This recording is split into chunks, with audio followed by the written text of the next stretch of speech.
Welcome to the Culture Rundown. Crashout current events.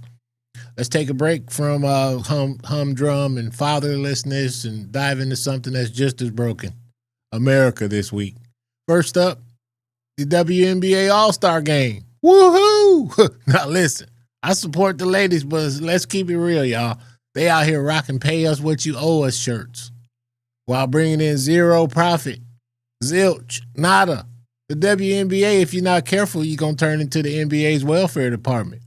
You can't wear that shirt while the NBA is literally your baby daddy, your boss, and your stimulus check all rolled up into one. And don't get me started on the Stud Bud stream on Twitch. All I saw was a group of dominant energy.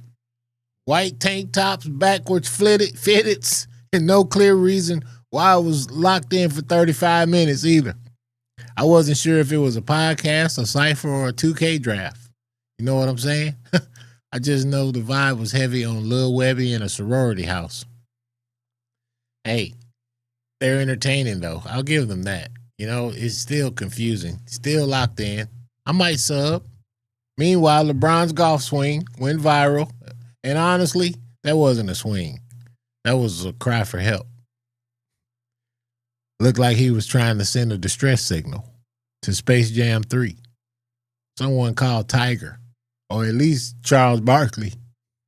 He needs a swing coach, a chiropractor, and a prayer circle.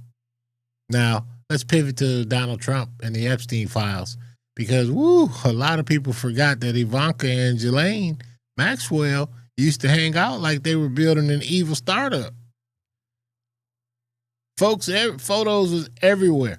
His ex-wife was friends with Ghislaine Maxwell, which makes me ask, was Epstein their human LinkedIn? I'm not saying Trump is guilty. I'm just saying that man's Rolodex got more red flags than a communist parade. Let's not act all brand new about this. They all knew what was going on. Flight logs looking like the guest list for the Grammys.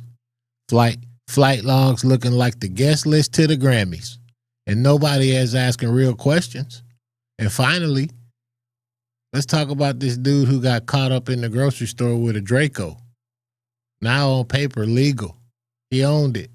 But they still swarmed him like he was holding the infinite gauntlet next to the milk aisle. Why? Because apparently open carry means unless you scare white people at Trader Joe's. Cops took the gun, dragged it out, long investigation. They probably trying to figure out if he bought ammo or almond milk. Moral of the story, being black and armed legally is still suspicious behavior, depending on your zip code. Don't forget that.